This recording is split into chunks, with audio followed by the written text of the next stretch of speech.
వాక్యమును ధ్యానం చేద్దాం పిల్లల. గడిచిన కాలం అంతా దేవుడు మనల్ని కాచి కాపాడి ఉన్నాడు. దేవునికే స్తోత్రం కలుగును గాక. ఆమేన్ ఆమేన్ ఆమేన్.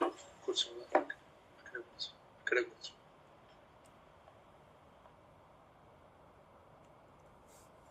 దేవునికి స్తోత్రం.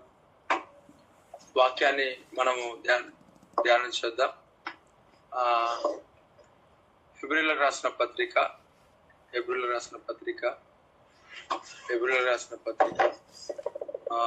4వ అధ్యాయము 16వ వచనాన్ని చదువుదాం. ఎవరైనా చదవగలిగితే చదవండి. గనుక మనము కనికరింపబడి సమయోచితమైన సహాయం కొరకు కృప పొందునట్లు ధైర్యముతో కృపాసనము యొద్దకు చేరుదాము. ఆమేన్ ఆమేన్. బయట దేవునికి స్తోత్రం. హల్లెలూయా. ఇక్కడ మనము కనికరింపబడి సమయోచితమైన సహాయము కొరకు కృప పొందునట్లు ధైర్యముతో కృపాసనము నొద్దకు చేరుదుము. దేవునికి స్తోత్రం. మనము కనికరింపబడాలి అని అంటే ఒకటి. రెండవది, సమయోచితమైన జ్ఞానమును మనం పొందుకోవాలంటే, లేక సహాయం మనం పొందుకోవాలంటే, మరలా కృపను మనం పొందుకోవాలంటే ధైర్యంతో ఎక్కడికి రావాలా? కృపాసనము దగ్గరికి రావాలా. ఆ దేవుని సార్లో thank you Jesus. Throne of grace. కృపాసనం అని అంటే థ్రోన్ ఆఫ్ గ్రేస్.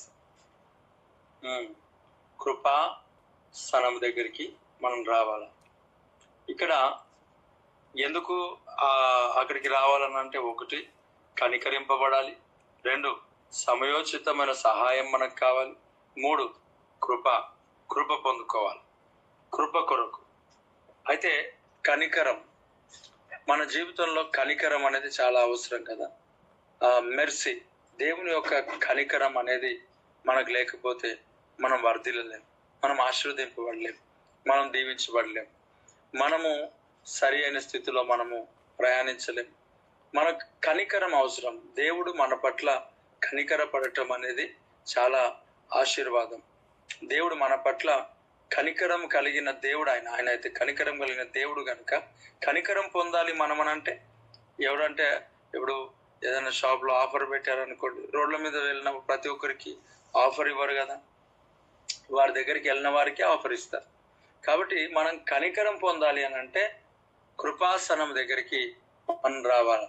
అక్కడ అంటున్నాడు, ఒకటి, మనం కనికరింపబడి, దేవునికి స్తోత్రం, మనం కనికరింపబడాలి. తర్వాత సమయోచితమైన సహాయం. చూడండి, చాలా సందర్భాల్లో సహాయం అనేది మనకు ఎలా ఉండాలి? సహాయం అని అంటే సమయోచితమైనదై మనకు కావాలి. ఇప్పుడు సహాయము చాలా సందర్భాల్లో మనకు అనేక రకాలైన డబ్బు, అంతస్తులు, ఆస్తి, ఇంకా అనేక రకాల ఏవైనా ఉండదు. అయితే ఏవైనా ఉండని అది వేరు, కానీ సమయాన్ని బట్టి రావటం అనేది గొప్ప ఆశీర్వాదం. ఆ సమయానికి మన చేతిలో డబ్బు ఉండాలి. ఆ సమయానికి మనకు కావలసిన అవసరతల అక్కర్లు దేవుని సన్నిధి నుండి మనం పొందుకోవాలి. ఒకటి. తర్వాత ఈ సమయానుకూలంగా జయించే శక్తి కూడా మనకు కావాలా. సమయోచితమైన సహాయం. దేనికి సహాయం? పాపమును జయించాలా, లోకమును జయించాలా, శరీర సంబంధమైన కోరికలను జయించాలా. ఇవన్నీ జయించాలంటే జయించి మరలా ఏం పొందుకోవాలంట? కృప అంటే అర్హత లేని వారికి అర్హులుగా చేసేది కృప.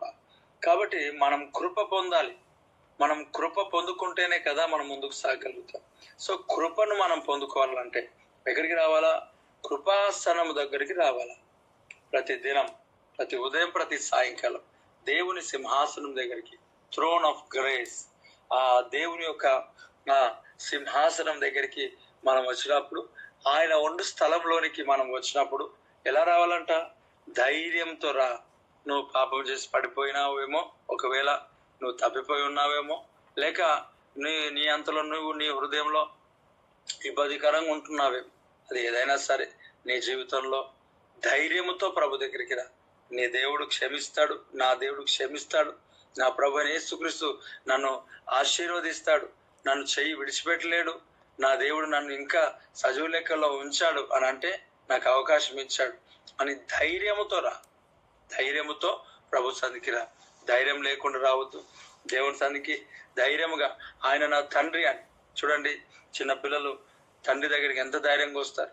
సో చిన్న బిడ్డల మనస్తత్వం కలిగిన వారమై ధైర్యముగా దేవుని సన్నిధికి మనం వస్తే అప్పుడు మనం కనికరింపబడతాం, మనము సమయోచితమైన సహాయం మనం పొందుకుంటాం, అలాగే కృపను మనం పొందుకుంటాం.